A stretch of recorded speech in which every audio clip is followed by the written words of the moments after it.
Hoy voy a cerrar esta serie que yo he titulado, anoten, vamos a ir a San Juan capítulo 3, versículo 16. Anoten es de lo alto o de nuevo. Esa fue la palabra que usó Jesús. Un nacimiento que no procede de los hombres, que no es posible a través de métodos humanos, a través de buenas obras, a través de algún ritual que nosotros podamos hacer. Esta es una obra absoluta y completa de Dios, donde el hombre no tiene ninguna participación. Es simplemente creer por fe y clamar a Dios por misericordia, y entonces Dios te hará una nueva persona. Y en base a este nuevo nacimiento es que vienen nuevos cambios en la vida de aquella persona que ha sido objeto de este nuevo nacimiento, y vemos un cambio real en su vida y un cambio para siempre. Así es que hoy quiero concluir esta serie. Este es el último domingo de noviembre, y al concluir también me da el escenario, la plataforma para comenzar otra serie acerca de la Navidad, que yo he titulado La Esperanza de la Navidad. Así es que vamos a hablar acerca del amor del Padre. Dice la palabra del Señor en San Juan capítulo 3, vaya conmigo a San Juan 3:16. Puestos sobre nuestros pies, damos lectura a este hermoso versículo. Dice la palabra del Señor en San Juan 3:16, que no dudo que algunos se lo saben de memoria. Porque de tal manera amó Dios al mundo, que ha dado a su Hijo unigénito, para que todo aquel que en Él cree no se pierda, mas tenga vida eterna. Ahora dígalo conmigo en voz alta. Porque de tal manera amó Dios al mundo, que ha dado a su Hijo unigénito, para que todo aquel que en Él cree no se pierda, mas tenga vida eterna. Vamos a orar. Padre, venimos delante de ti, reconociendo que es solamente por tu amor inmerecido que nosotros podemos tener esta gloriosa y maravillosa e incomparable esperanza en Cristo, como es la vida eterna. Dios mío, tú no quieres que nadie perezca, sino que todos procedan al arrepentimiento.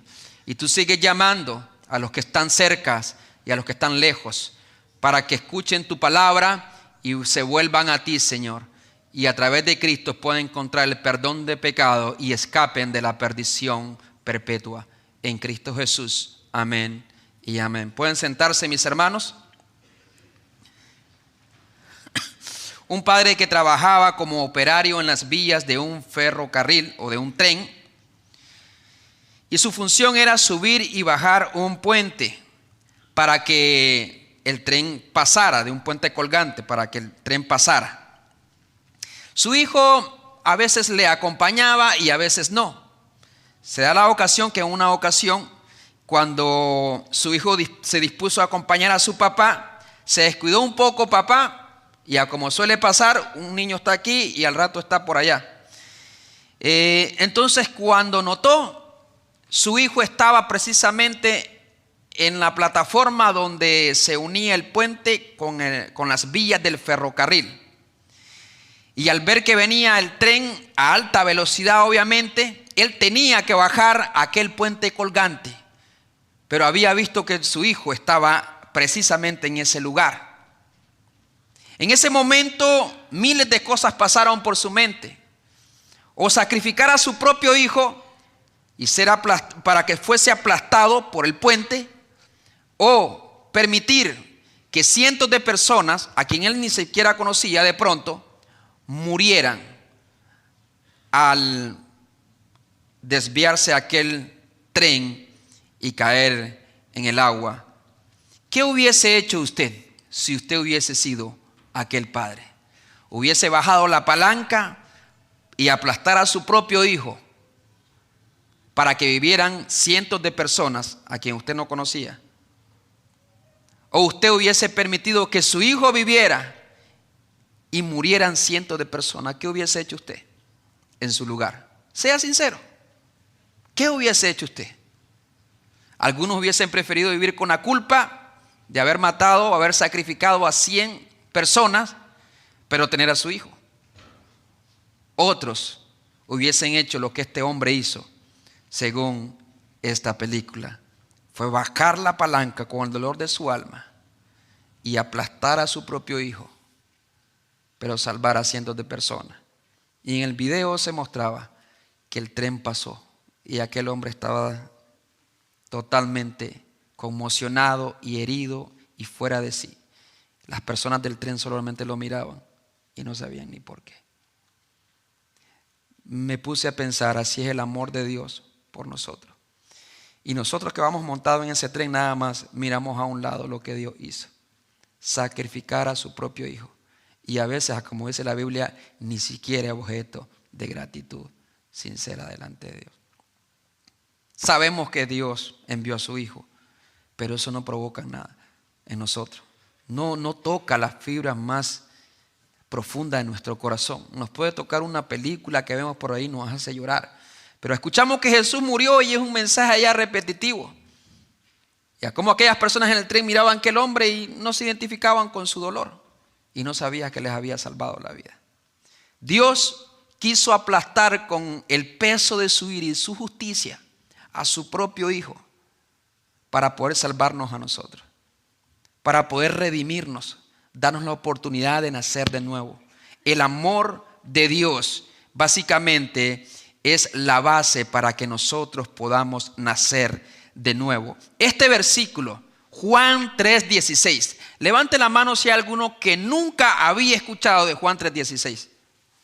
Alguien que nunca había escuchado Juan 3:16. Voy a asumir que todos entonces habían escuchado Juan 3:16.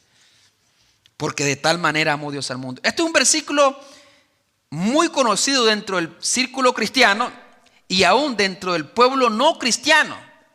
Este es un versículo que a veces está, yo recuerdo allá en Nicaragua la gente es muy religiosa y en los buses, en realidad muchos buses traen versículos y este es uno de los versículos más famosos, así como Filipenses 4:13 y otros.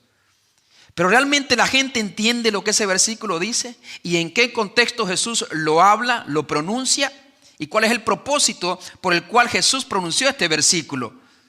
Es el versículo que muchos conocen, pero pocos entienden.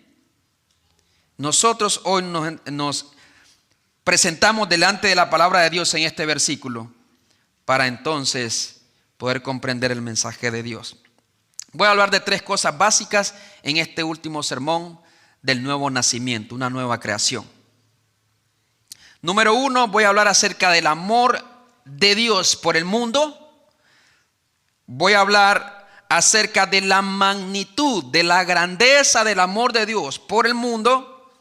Y por último voy a hablar acerca del propósito del amor de Dios por el mundo. ¿Por qué Dios amó al mundo? ¿Y por qué Dios se entregó a su propio Hijo para ser sacrificado? Así es que el amor de Dios, en primer lugar, hermano. El amor de Dios, yo sé que es un tema muy conocido también entre nosotros y nos encanta hablar. Muchos de nuestros cantos hablan del amor de Dios y resaltan el amor de Dios. Incluso por encima de la justicia de Dios, por encima de la santidad de Dios, hablamos mucho del amor de Dios. Y esto es el mensaje que se promueve, este es el mensaje que se predica y este es el mensaje también que se canta y se enseña en la inmensa mayoría de las iglesias. No es un misterio para nadie saber o escuchar de que Dios te ama. Dios te ama. Desde pequeño nos enseñan de que Dios te ama. Pero ¿cómo es el amor de Dios? El amor de Dios, en primer lugar, es un amor desinteresado, distinto al ser humano. Es algo que no conoce el ser humano. Es un amor perfecto en toda su faceta. Es un amor incondicional, es un amor ilimitado, es un amor infinito, distinto del amor humano, que está mezclado con egoísmo, que está mezclado con intereses personales a la hora de ofrecer amor a otras personas. Está mezclado de imperfecciones, de envidias y a veces de celos, condicionado a las buenas obras, limitado en todos los sentidos y finito. El amor de Dios es totalmente diferente al amor que nosotros podemos experimentar aquí como seres humanos. Pero Dios decidió amar al mundo. Pero ¿quién es este Dios que decide amar al mundo? ¿Cómo te sentiría tú, cómo se sentiría usted, hermano, si de pronto al abrir el Facebook, para los que tienen Facebook, encuentra que reciben una invitación, una solicitud de amistad de un artista famoso? Digamos así como Cristiano Ronaldo quiere ser tu amigo, Lionel Messi quiere ser tu amigo, o qué sé yo, otro famoso. ¿Cómo se sentiría usted? Wow, ¿a mí? ¿En serio? No sé si le daría remover o aceptar, confirmar. Yo estoy casi convencido que lo aceptaría. Para usted sería un privilegio que aquella persona haya pensado en usted, que en realidad quiera ser su amigo. Entonces, cuando hablamos del amor de Dios, es bueno comprender primero para valorar quién es Dios. Y de aquí estuvimos hablando en una serie, porque creo que la base de la vida cristiana está en conocer a Dios. Esta es la vida eterna, que te conozcan a ti, Padre, y a tu Hijo, a quien tú has enviado. En eso se basa la vida eterna, en conocer a Dios a través de la persona de Cristo. Le damos valor al interés que muestran otras personas cuando aquellas personas tienen grandes reconocimientos. ¿Ha considerado usted que Dios nos ama? Y qué grande es el amor de Dios por nosotros. Es el Dios que conoce todos los tiempos, los espacios, el creador de todas las cosas. El que absolutamente lo sabe todo, lo entiende todo y todo lo puede. Que está en todas partes, en todo lugar y conoce lo más íntimo de su corazón. Conoce todo lo que hay en su vida, aun aquellas cosas que usted no quisiera contar jamás. Conoce su pasado, dónde ha estado, lo que ha hecho, conoce su presente y también lo que hará mañana. Y aún así Dios te ama. Es distinto al amor del hombre. Ese Dios que se sienta sobre querubines, allá en su trono y que resplandece. Dice la Biblia que no podemos ver a Dios con nuestros propios ojos en su plena gloria porque moriríamos delante de Él. Nuestro cuerpo humano no ha sido diseñado, sobre todo en esta etapa caída en pecado, para poder contemplar la gloria de Dios. Moriríamos delante de Dios. Y ese ser supremo que lo conoce todo, no solo de mí, sino del mundo entero, que es más importante que cualquier cosa en este mundo, que es el que nos hizo. Ese Dios, dice la Biblia, que realmente me ama a mí. Su amor, si lo entendiera, sería suficiente para poder vivir una vida de plenitud, de gozo. Aunque todo el mundo nos rechazara. Cuando comprendemos el amor realmente de ese Dios a quien nosotros decimos conocer. Ese Dios que aborrece el pecado y que no puede relacionarse con nadie que sea portador de la maldad, porque el pecado es una barrera delante de Dios. Pero ese Dios me ha amado a pesar de el mundo que Dios amó. ¿Cómo es ese mundo? Para el pueblo judío, hermano, para entender un poquito más, creía de que Dios, Jehová, amaba solamente a su pueblo, Israel. Cuando Juan escribe este versículo, tomado de las palabras de Jesús, porque de tal manera amó Dios al mundo, ese mundo va más allá obviamente del pueblo judío. No era un mensaje tan común en aquel entonces. Había esperanza para nosotros, había esperanza para todos. De tal manera amó Dios al mundo. Es un amor inconcebible, no por la cantidad de personas a las que Dios puede amar. Según datos revelan de que en este mundo, según algunos estudiosos, yo no estuve ahí, más de 70,000 millones de personas han vivido en este mundo, en todos los tiempos. 70,000 millones de personas han vivido en este mundo. Poder amar a 70,000 millones de personas es algo que no podemos nosotros comprender en la mente humana. Pero el amor de Dios acá no tiene que ver con la cantidad de personas que Dios puede amar, porque todo el mundo en realidad cabe en la mano de Dios.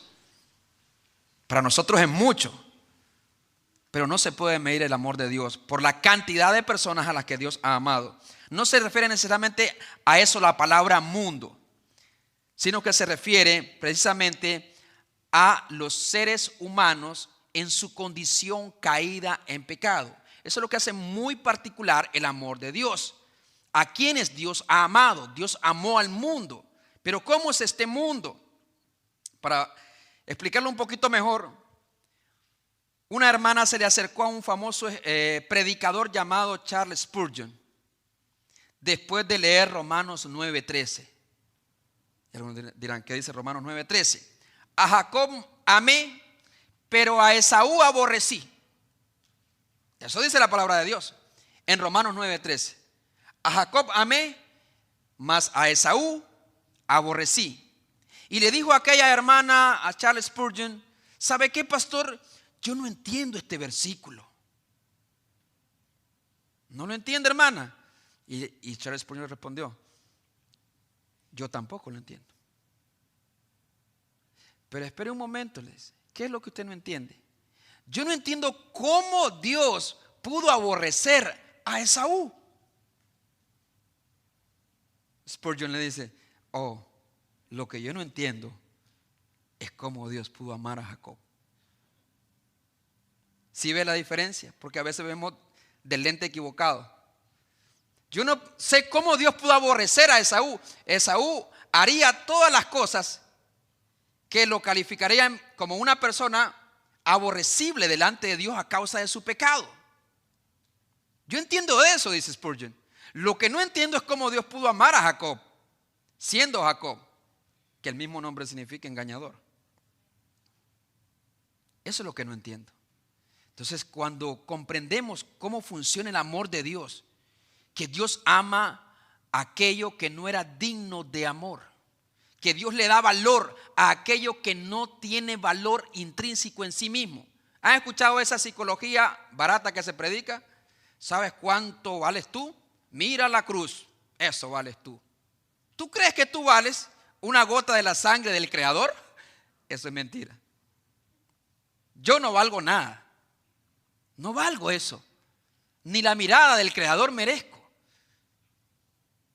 Porque yo he pecado contra el Señor. Yo no valgo eso. Pero Dios me dio un valor que no tenía.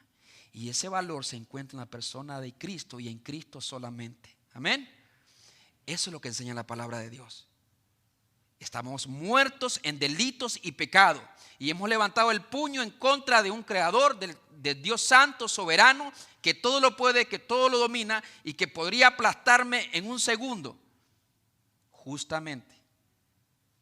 Pero Él me ha decidido amarme a pesar de. Eso es el Evangelio. Y eso es lo que está comunicando aquí Juan. Dios amó al mundo. ¿Usted conoce una persona que es difícil de amar?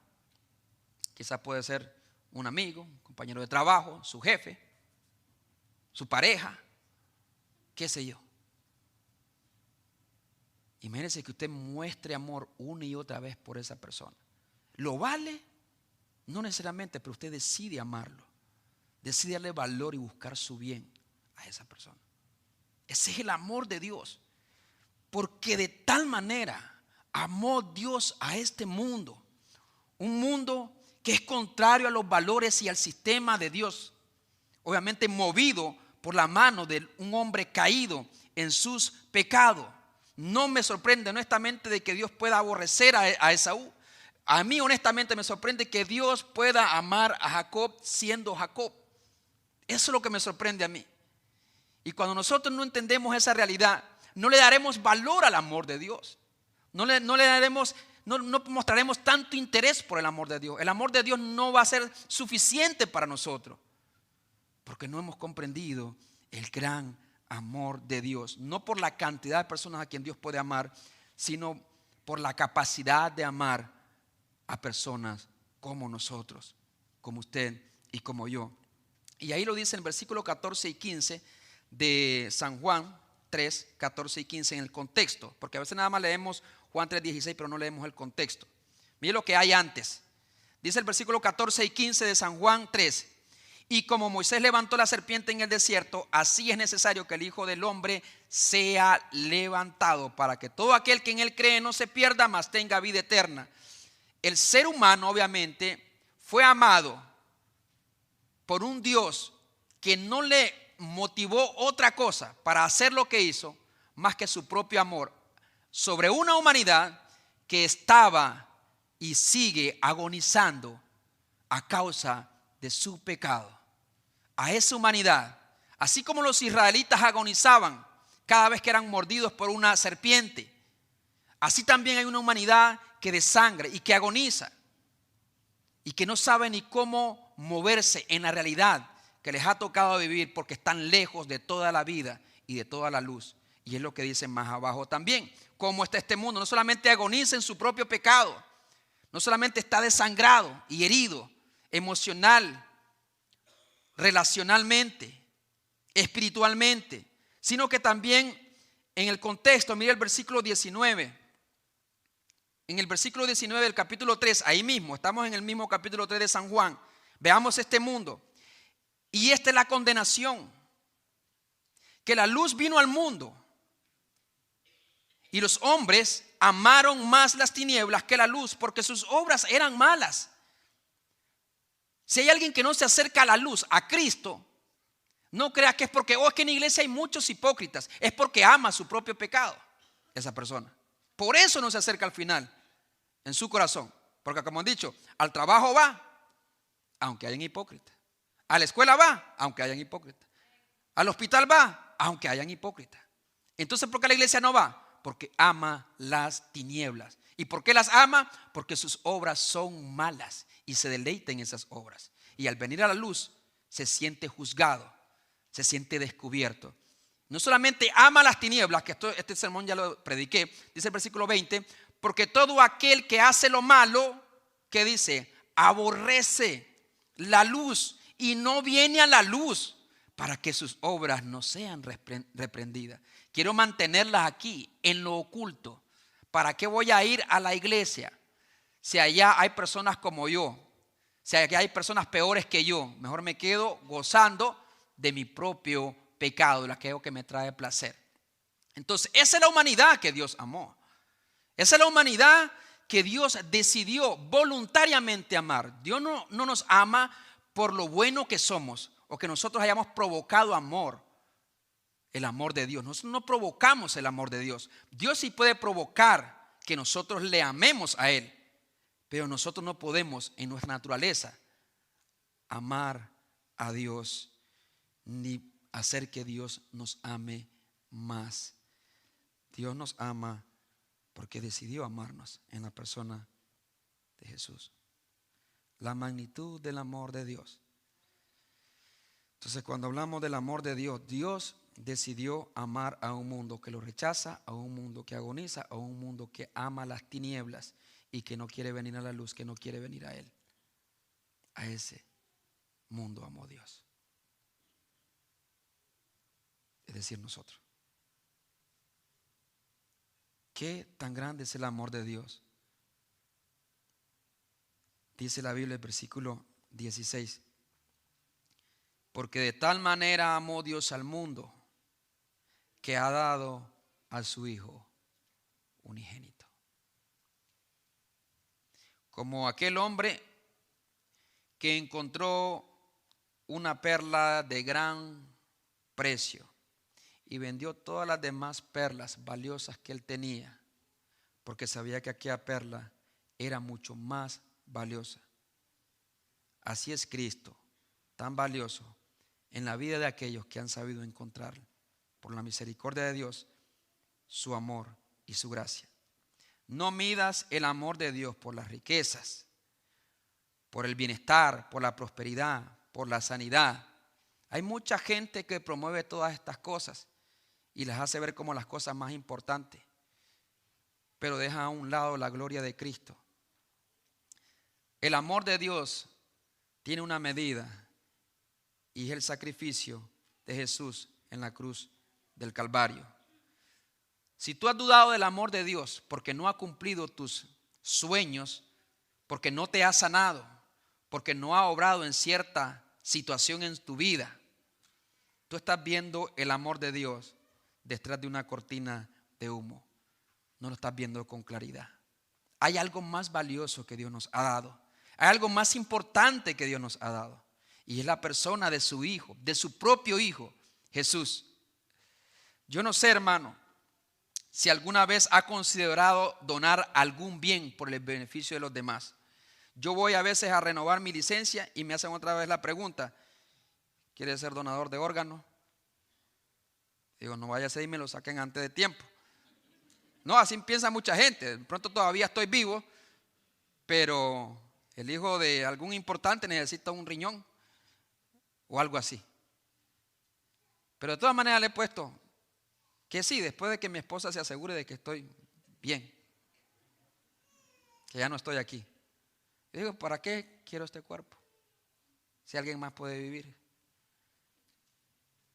Pero nunca de pronto donaría mi corazón o un riñón por alguien que no conoce, por alguien que me ha hecho algún daño. Pero donaría la vida de mi hijo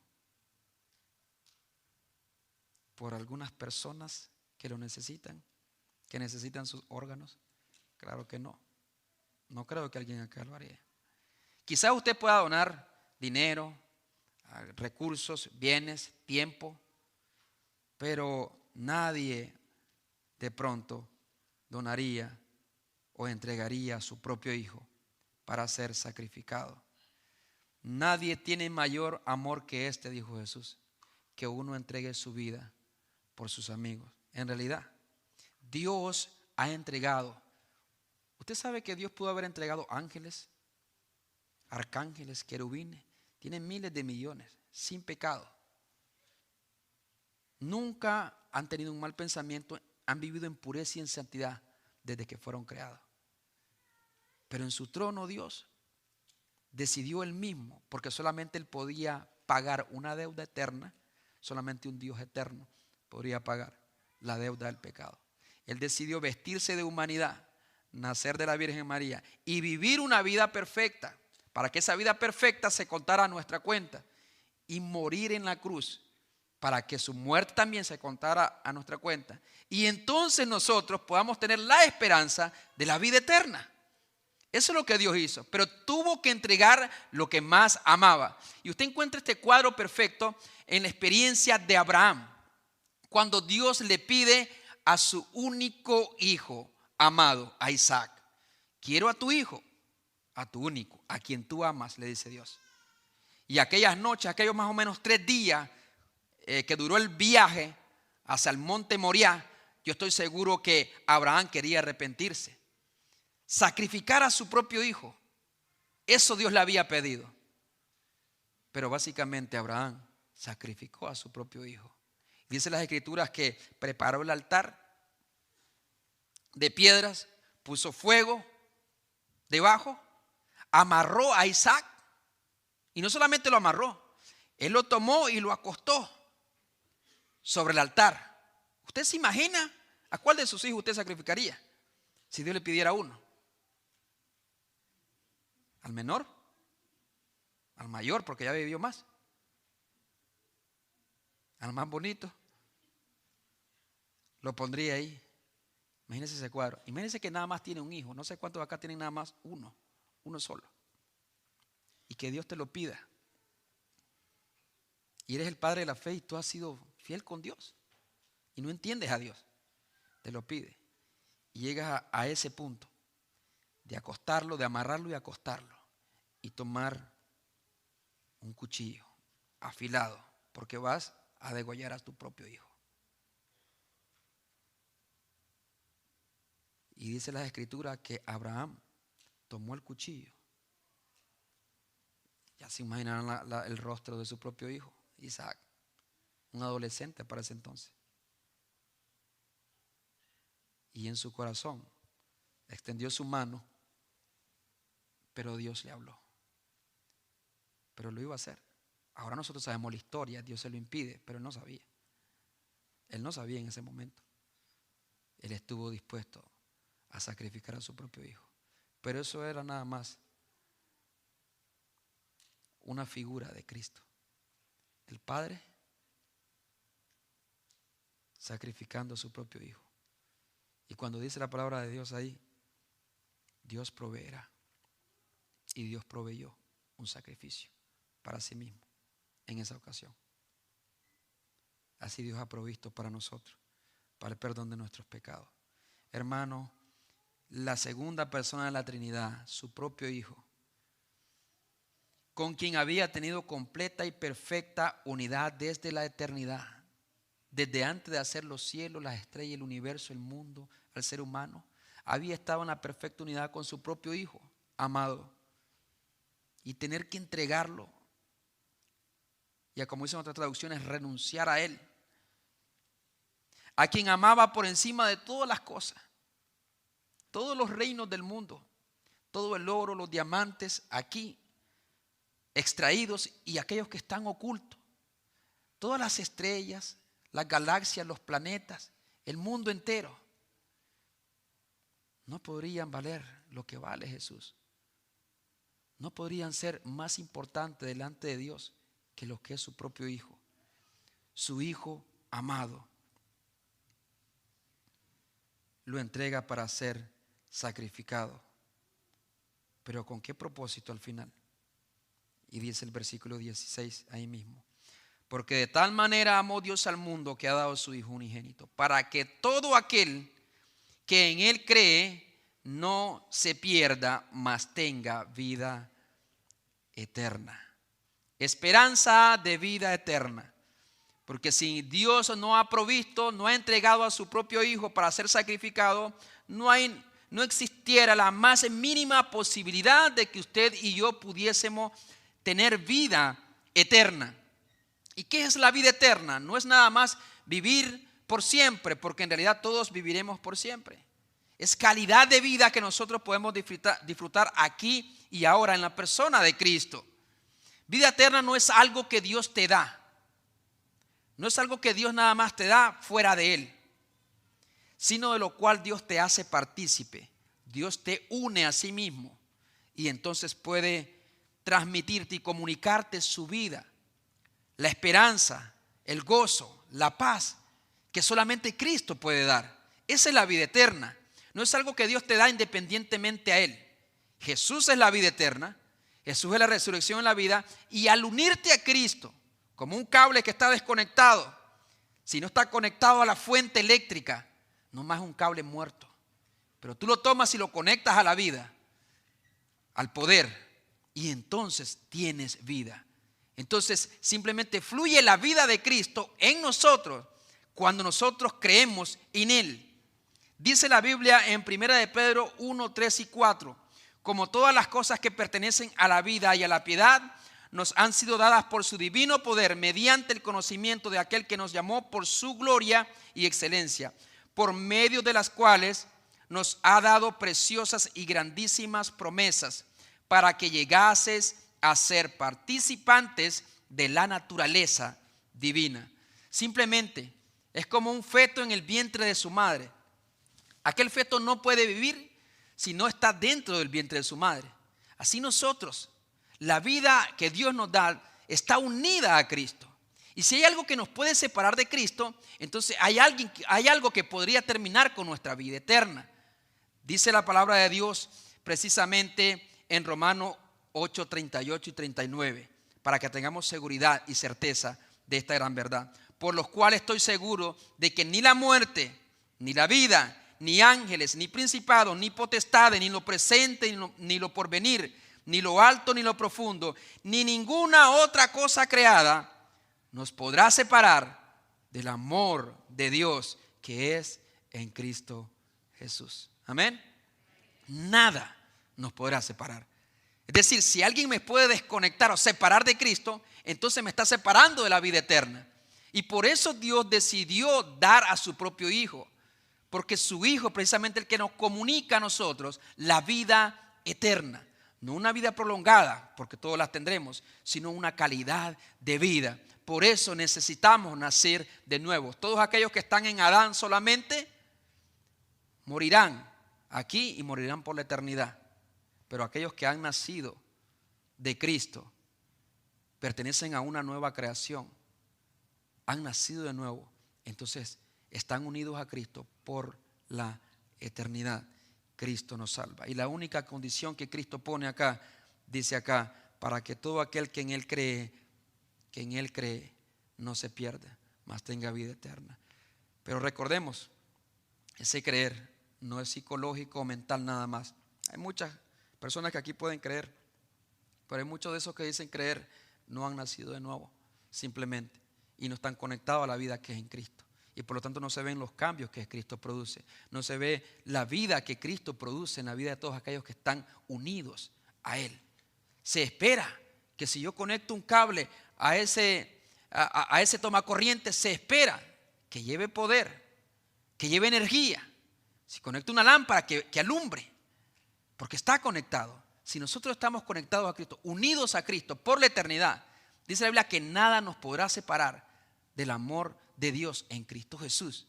Y por lo tanto debería de ser evidente de que Dios nos ha unido a Cristo y que tenemos vida eterna en Él. Pero nacemos de nuevo al final porque Dios nos ha amado y nos ha amado de una manera que nosotros no comprendemos y que nunca tampoco comprenderemos en la eternidad, y de una manera que no merecíamos ninguno de nosotros. Por eso usted puede tener gozo y paz aún en la adversidad. Lo más importante que Dios le ha dado es a su Hijo Jesús. Y si Jesús es lo más importante en su vida, debería sentirse dichoso, contento y feliz cada día. Porque aunque no tenga muchas cosas en este mundo, tengo a Jesús. Y Jesús es lo único que va a necesitar aquí en esta vida y en la eternidad, por siempre. Amén, hermano. Denle un fuerte aplauso a Jesús, nuestro Salvador.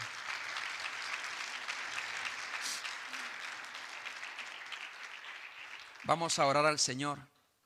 Y yo sé que alguien acá de pronto no se siente tan amado por el mundo, se siente rechazado por otro. O está cuestionando el amor de Dios porque no tiene salud, no tiene aquellas oportunidades que quisieras tener, no tienes a los hijos como los quisieras ver, no tienes a una pareja quizá, o la que tienes de pronto no es la persona que tú quisieras que fuera. Pero hay algo más importante que Dios te ha dado, y es la fuente de toda verdad y es la fuente de toda vida real en el ser humano. Dios te ha dado a Jesús, y Jesús puede comunicarte esa vida llena de paz y de consuelo y de fuerza, aunque haya muchos desafíos en tu vida. Así que vamos a orar al Señor y a pedirle que nos ayude a valorar, a apreciar, a amar y a ser transformados por el amor de Dios en la persona de Jesucristo. Ahí donde está, puede inclinar su rostro y puede orar conmigo. Querido Dios y Padre que estás en los cielos, perdónanos, Señor, cuando el amor del hombre es más importante que el amor de Dios.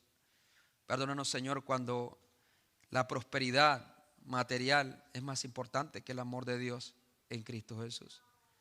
Ahora, oh Dios, venimos delante de ti y queremos reconocer que tú nos has amado, que tú me has amado, Señor, no por lo bueno que soy, no por los éxitos que he tenido, ni tampoco me dejas de amar por los fracasos que yo he vivido, por los errores que he cometido.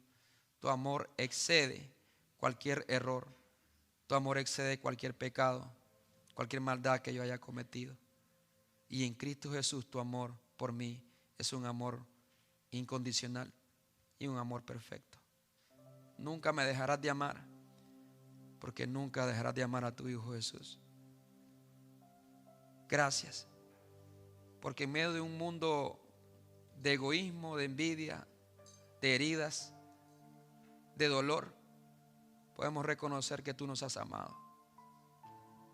Dígale al Señor: gracias, porque me amaste cuando no merecía ser amado, porque me amaste cuando muchos me han rechazado, cuando muchos solamente ven mis errores, mis defectos, mis faltas.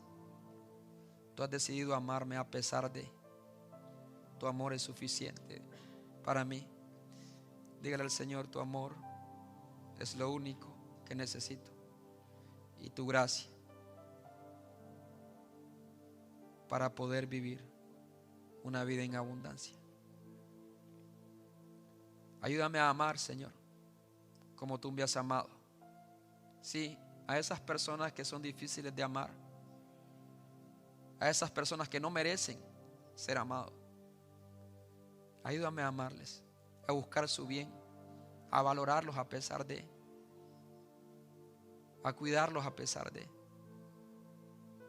a respetarlos a pesar de, porque a pesar de tú me has amado. Gracias, Señor, por el amor que me das en Cristo. En el nombre de Jesús. Amén. Y amén.